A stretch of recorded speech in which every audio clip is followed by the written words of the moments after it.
कृष्ण भक्ति अमृत में आप सभी का स्वागत है। तो आज है दिन वट सावित्री की पूजन का। आइए हम देखेंगे कि आज की पूजन मैंने किस तरीके से की।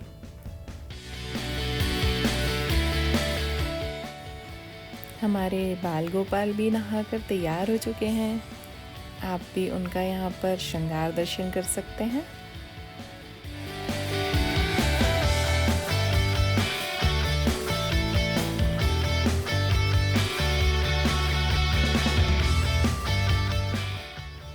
और अब हमें वट वृक्ष की पूजन करने जाना है, तो मैं सारी पूजन की तैयारियां कर लूँगी और मैं खुद भी तैयार हो जाऊँगी।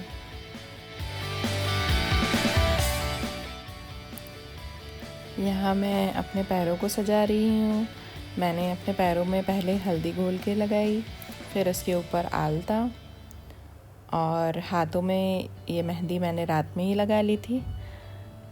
और यहाँ पर फिर मैं पूजन के लिए तैयार हो चुकी हूँ। बालों में भी मैंने ये साउथ इंडियन स्टाइल में गजरा लगाया है। और अब मैं सारी पूजन की तैयारियाँ कर लूँगी और फिर हम चलते हैं वट वृक्ष की पूजन करने। तो अब मैं सारी पूजन की सामग्री रख लेती हूँ। तो सबसे पहले मैंने ये बाँस की डलिया में सारा सुहाग का सामान रख लिया है, और ये पंखा मैंने घर में ही बनाया है जो हमें पूजन में चाहिए पड़ेगा। ये मैंने कुछ पुष्प रख लिए हैं पूजन के लिए,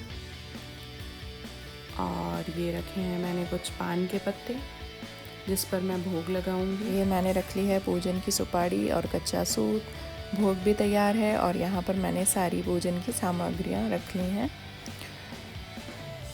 और अब हम चलते हैं एक छोटे से गार्डन में जो मेरे घर के पीछे ही है। तो ये सुबह का नज़ारा है, यहाँ पर बहुत ही सुंदर लगता है। यहाँ पर पक्षियों के चहकने की आवाज़ भी आ रही है और सुबह का वक्त है तो काफ़ी सुहाना मौसम है।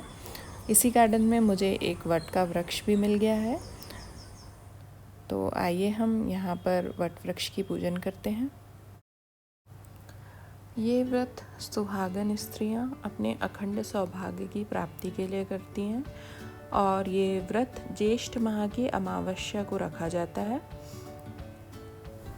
हिंदू धर्म में मान्यता ये है कि इस दिन माता सावित्री ने अपने दृढ़ संकल्प और श्रद्धा से यमराज द्वारा अपने मृत पति सत्यवान के प्राण वापस पाए थे। यहाँ मैं आपको ये कहानी शॉर्ट में बताती हूँ, और इस कहानी की डिटेल के लिए आप मेरे डिस्क्रिप्शन में लिंक देख सकते हैं। तो एक अश्वपति नाम के राजा हुआ करते थे, जिन्होंने अपने संतान की प्राप्ति के लिए काफ़ी व्रत और पूजन किया। फिर उनको एक पुत्री प्राप्त हुई थी जिसका नाम सावित्री था। वह काफ़ी गुणवान थी, और फिर उनकी शादी का वक्त आता है तो उनसे पति का चयन करने के लिए कहा जाता है। तो उन्होंने सत्यवान को अपने पति के रूप में माना था, मगर कुछ समय के बाद नारद मुनि उन्हें बताते हैं कि सत्यवान तो अल्पायु हैं। और फिर उनके पिता उनसे कहते हैं कि आप अपने पति किसी और को स्वीकार करें, मगर सावित्री कहती हैं कि नहीं, मैं एक बार ही अपने पति का चयन कर चुकी हूँ और अब सत्यवान ही मेरे पति हैं, और वो सत्यवान को ही के साथ ही शादी करती हैं। फिर जिस तरीके से नारद मुनि ने उन्हें बताया था कि वो जब 12 वर्ष की रहेंगी तब सत्यवान की मृत्यु हो जाएगी, तो जब ये दिन आता है तो सत्यवान जंगल में लकड़ियाँ काटने जाते थे। तो जब ये दिन आता है तो सावित्री भी उनके साथ ही जाती है जंगल में, और जब उनकी तबीयत वहाँ पर ख़राब हो जाती है सत्यवान की, तो सावित्री अपने पति को इसी वृक्ष के नीचे लिटा लेती हैं।